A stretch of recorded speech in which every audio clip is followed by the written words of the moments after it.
Shalom, apa kabar semuanya? Semoga baik-baik aja ya. Selamat berjumpa di video renungan firman Tuhan bersama saya Irwan Saputra Sihombing. Nah, sebelum kita masuk ke firman Tuhan, mari kita bersatu di dalam doa. Ya Tuhan yang baik, yang luar biasa, kami mengucap syukur Tuhan sehingga kami bisa sampai saat ini Tuhan, karena berkat dan kebaikan-Mu.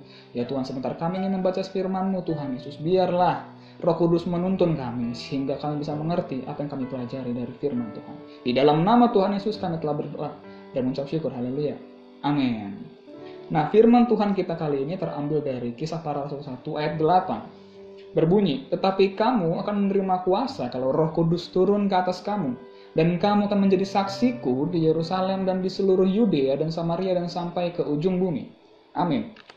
Nah, saya percaya bahwa teman-teman semua tuh familiar dengan ayat ini, di mana Tuhan Yesus sebelum naik ke surga, Dia berjanji mewarisi orang yang percaya kepadanya, yaitu kuasa melalui pencurahan Roh Kudus. Setelah orang percaya dicurahi Roh Kudus, dipenuhi oleh Roh Kudus, orang percaya dimampukan menjadi saksinya memberitakan tentang Tuhan. Mungkin teman-teman bertanya, kenapa harus dicurahkan Roh Kudus dulu? Kenapa nggak langsung bersaksi aja? Karena gini teman-teman, untuk menjadi saksi, seseorang itu harus mengenal sesuatu yang mau dia berikan kesaksian. Karena menjadi saksi lebih dari sekedar bersaksi.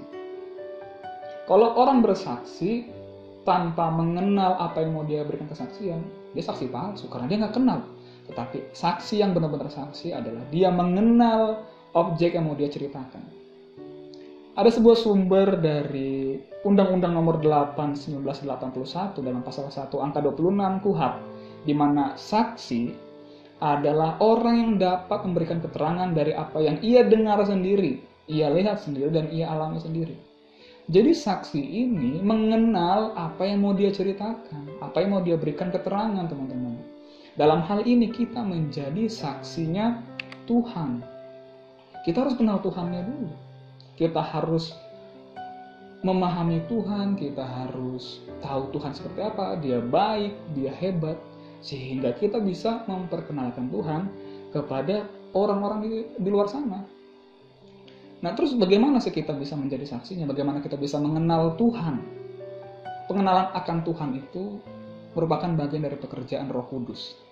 Roh Kuduslah yang mengenalkan Tuhan kepada kita. Roh Kuduslah yang menceritakan tentang Tuhan kepada kita. Kita buka ayatnya di Yohanes 19 ayat 26. Jikalau penghibur yang akan kuutus dari Bapa datang, yaitu roh kebenaran yang keluar dari Bapa, ini adalah Roh Kudus, ia akan bersaksi tentang aku. Dalam Ibrani 8 ayat 10 bahkan berkata bahwa, maka inilah perjanjian yang kuadakan dengan kaum Israel. Sesudah waktu itu, demikianlah firman Tuhan, aku akan menaruh hukumku, firman Tuhan, dalam akal mereka dan menuliskannya dalam hati mereka. Maka aku menjadi Allah mereka dan mereka akan menjadi umatku. Jadi Roh Kuduslah yang memperkenalkan Tuhan kepada kita orang percaya. Jemaat mula-mula itu hidup puluhan tahun, bahkan ratusan tahun tanpa firman Tuhan, Alkitab baku yang kita punya sekarang. Tapi mereka bisa mengenal Tuhan lebih dalam daripada kita yang sudah punya Alkitab. Kalau bukan karena pekerjaan Roh Kudus, itu pekerjaan siapa lagi? Orang Alkitab aja nggak ada yang baku gitu, nggak ada.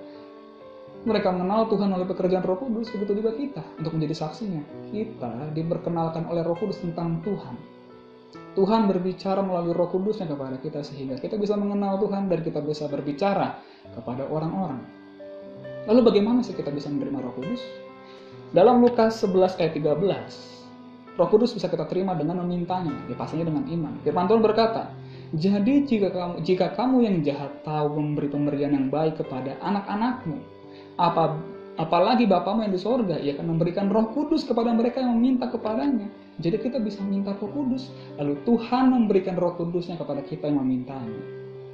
Mungkin kita berpikir bahwa kayaknya gue gak layak jadi saksi Tuhan, kayaknya gue gak pantas, gue masih berdosa, gue masih hidup gue kelam, gue kayaknya gak pantas jadi saksi Tuhan. Ya sama, saya juga merasa seperti itu teman-teman. Saya merasa gak pantas. Saya ini kalau saya ini siapa sih, ya kan? Saya aja masih berjuang untuk meredam hawa nafsu saya. Ini daging teman-teman, bukan plastik. Jangan kira saya nggak tergoda dengan hal-hal yang duniawi di luar sana. Tapi saya juga berjuang teman-teman untuk meredamnya. Kalau kita baca di firman Tuhan, kita lihat kisah-kisah saksi-saksinya Tuhan, itu masa lalunya banyak yang nggak benar juga, orang berdosa, bahkan nggak relevan dengan penginjilan. Tapi kalau Tuhan mau memakai seseorang untuk menjadi saksinya, Tuhan tuh nggak peduli masa lalunya. Iya, nggak percaya? Oke, kita buka di Lukas 19 ayat 1-10.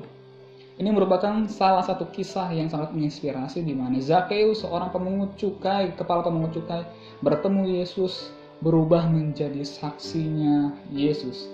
Kita buka yang ayat pertama. Yesus masuk ke kota Yeriko dan berjalan terus melintasi kota itu. Di situ ada seorang bernama Zakeus, kepala pemungut cukai, dan ia seorang yang kaya. Ia berusaha untuk melihat orang apakah Yesus itu, tetapi ia tidak berhasil karena orang banyak, sebab badannya pendek. Maka berlarilah ia mendahului orang banyak lalu memanjat pohon ara untuk melihat Yesus yang akan lewat di situ. Jadi pada saat itu Yahudi dijajah oleh Romawi. Jajahan tersebut dikenai pajak.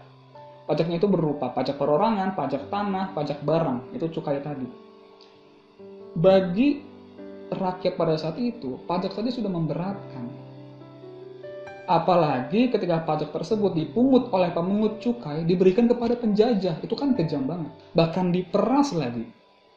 Makanya para pemungut cukai itu dianggap berdosa, teman-teman. Dianggap berdosa. Termasuk si Zakeus ini. Kenapa saya bisa bilang itu dianggap berdosa? Karena dia telah menghisap bangsanya sendiri. Bahkan dalam cerita orang Farisi dan pemungut cukai berdoa. Orang Farisi berkata, saya bersyukur Tuhan bahwa saya bukan orang berdosa, saya bukan perampok, saya bukan penjina, saya bukan pemungut cukai. Artinya pemungut cukai ini jabatannya hina, teman-teman. Tapi pemungut cukai ini berdoa jauh-jauh. Bahkan dia nggak berani menghadap ke atas. Bahkan dia memukul badannya, dia berkata, kasihanilah aku orang berdosa. Kenapa? Dia menyadari bahwa perbuatannya berdosa. Dia memohon belas kasihan kepada Tuhan, Tuhan ampuni kami orang berdosa. Dan Zakeus ini termasuk pemungut cukai, bahkan kepala pemungut cukai. Dia termasuk orang yang dianggap berdosa, bahkan dianggap hina, teman-teman. Tapi tiba-tiba Yesus melintasi kota tersebut, dan kabarnya itu viral, teman-teman. Iya, kebaikan Yesus, kemahakuasaan Yesus itu viral, padahal belum ada sosmed waktu itu. Tapi viral, teman-teman, sampai ke telinga orang-orang Yeriko, bahkan ke telinga Zakeus. Orang-orang ingin bertemu Yesus, berbondong-bondong termasuk Zakeus. Zakeus ingin melihat seperti apa sih Yesus itu. Katanya dia baik. Dia tuh ingat, Yesus tuh rabi. Rabi itu bersihan, suci. Nggak suka orang berdosa. Zakeus ini, para pemungut cukai, adalah orang berdosa. Tapi Zakeus mendengar Yesus itu baik, mau menerima orang berdosa. Bahkan muridnya mantan pemungut cukai. Zakeus ingin melihat Yesus ini seperti apa sih. Dia berlari untuk bertemu, untuk melihat Yesus seperti apa. Tapi masalahnya badannya pendek. Orang-orang berkerumun gitu kan mau lihat Yesus, dia nggak bisa gitu. Dia, aduh, susah banget sih nih. Yesus tuh kayak gimana sih orangnya? Yesus yang gondrong. Loh, yang gondrong banyak. Itu yang jenggotnya lebat. Loh, yang jenggotan juga banyak. Jadi Zakeus nggak bisa melihat Yesus. Dia tertutup oleh orang banyak. Tapi firman Tuhan berkata bahwa Zakeus memanjat pohon. Demi bertemu Yesus, Zakeus memanjat pohon. Dia cuma mau lihat, sebenarnya dia cuma mau lihat Yesus aja, kayak gimana sih orangnya. Dia panjat pohon. Lalu terjadilah ayat kelima. Ketika Yesus sampai ke tempat itu tempat pohon tadi, ia melihat ke atas dan berkata, Zakeus, segeralah turun, sebab hari ini aku harus menumpang di rumahmu. Lalu Zakeus mendengar itu, ayat ke-6. Zakeus segera turun dan menerima Yesus dengan sukacita. Lalu kenapa Zakeus sukacita? Karena apa yang ia dengar bahwa Yesus adalah orang baik yang menerima orang berdosa, ternyata benar. Lalu Zakeus orang berdosa atau memungut cukai, tapi dia mau diterima oleh seorang rabi yang suci. Zakeus merasa bahagia mau diterima oleh rabi yang suci.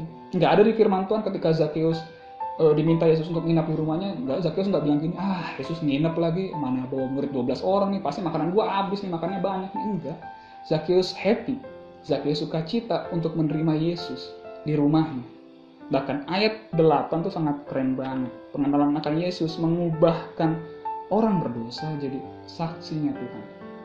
Ayat 8, tetapi Zakeus berdiri dan berkata kepada Tuhan, Tuhan, setengah dari milikku akan kuberikan kepada orang miskin, dan sekiranya ada sesuatu yang kuperas dari seseorang akan kukembalikan 4 kali lipat. Loh, Yesus nggak nyuruh Zakeus loh untuk bagi-bagiin hartanya dia. Zakeus nggak disuruh Yesus untuk mengembalikan perasaannya, tapi ketika Zakeus merasa bahwa dia telah menerima kebaikan Tuhan, Zakeus merasa bahwa Tuhan mau menerima orang berdosa seperti dia, itu mengubahkan dirinya. Lalu dia sadar akan kesalahannya. Dia mau membagikan kebaikan Tuhan itu yang telah ia terima kepada orang banyak. Dalam hal ini adalah dia membagikan setengah hartanya kepada orang miskin. Dan dia sadarkan kesalahannya, yaitu pemerasan. Dia balikin apa yang ia peras 4 kali lipat. Dia orang berdosa, sama seperti kita. Tetapi setelah mengenal Yesus, dia beroleh kesadaran. Dia nggak berkhotbah, teman-teman. Tetapi dia setelah mengenal Yesus, dia telah merasakan kebaikan Tuhan. Oh, dia mau bagiin kebaikan Tuhan itu kepada orang banyak. Dia nggak berkhotbah, teman-teman. Tapi sikap hidupnya, kita lihat di sini, sangat memberkati orang. Sangat memberkati orang, teman-teman. Tuhan tuh kalau mau pakai orang sebagai saksinya, nggak peduli masa lalunya, teman-teman. Loh iya, saya nggak bohong. Tuhan untuk menyelamatkan dunia, dia pakai jasa tukang ikan. Petrus kan teman-temannya orang tukang ikan, teman-teman. Masa lalunya nggak relevan dengan penginjilan, bahkan dikatakan dia orang idiot, uneducated, orang bodoh bahkan. Tapi kalau Tuhan memilih orang tuh dia nggak peduli masa lalunya. Petrus yang orang bodoh khotbah 3.000 orang tobat, teman-teman. Memberikan dirinya dibaptis, orang bodoh khotbah. Orang-orang jadi percaya ikut Yesus bertobat 3.000 orang. Apa nggak keren tuh? Itu karena apa? Pekerjaan Roh Kudus yang memperkenalkan Tuhan kepada kita. Roh Kudus lah yang memampukan kita untuk menjadi saksinya. Kita punya kuasa, kita berikan kuasa itu kepada orang, teman-teman. Kita juga layak menjadi saksi Tuhan. Karena apa? Karena Roh Kudus. Karena pekerjaan Roh Kudus. Dan untuk terakhir, ayat terakhir yang kali ini adalah 2 Korintus 3 ayat 3. Yaitu karena telah ternyata bahwa kamu adalah surat Kristus yang ditulis oleh pelayanan kami, ditulis bukan dengan tinta, tetapi dengan roh dari Allah yang hidup. Bukan pada loh-loh batu, melainkan pada loh-loh daging, yaitu di dalam hati manusia. Kitalah surat Kristus, kitalah saksinya. Dari sikap hidup kita yang mencerminkan sikap Kristus, itu akan memberkati banyak orang. Gak perlu khotbah. Sikap hidup kita yang baik, kerja dengan baik, tidak nipu, tidak curi, tidak korup, tidak marah-marah, bersikap lembut, orang kan terberkati. Lo orang Kristen beda ya, orang Kristen tuh ramah, lembut, tidak membalas kejahatan, selalu memaafkan. Itu sikap hidup kita yang memberkati banyak orang. Itu termasuk kesaksian, nggak harus khotbah, teman-teman. Bahkan yang indah dari kisah Zakeus adalah pada akhir hidupnya dia bukan kepala pemungut cukai lagi, tetapi dia adalah uskup di daerah Kaisarea. Bayangin coba, seorang yang nggak pernah khotbah tiba-tiba jadi uskup di daerah Kaisarea. Iya, Tuhan gak peduli tentang masa lalu kita. Karena bagi Tuhan, setelah Tuhan menjamah orang tersebut telah memiliki identitas yang baru, yang tadinya bukan pengikut Kristus, menjadi pengikut Kristus. Dengan pekerjaan Roh Kudus, pengikut Kristus tersebut dimampukan menjadi saksinya. Demikian firman Tuhan, teman-teman. Selamat menjadi saksi Kristus. Selamat memberitakan kabar baik, bukan dari khotbah, dari tindakan hidup kita yang mencerminkan sikap Kristus.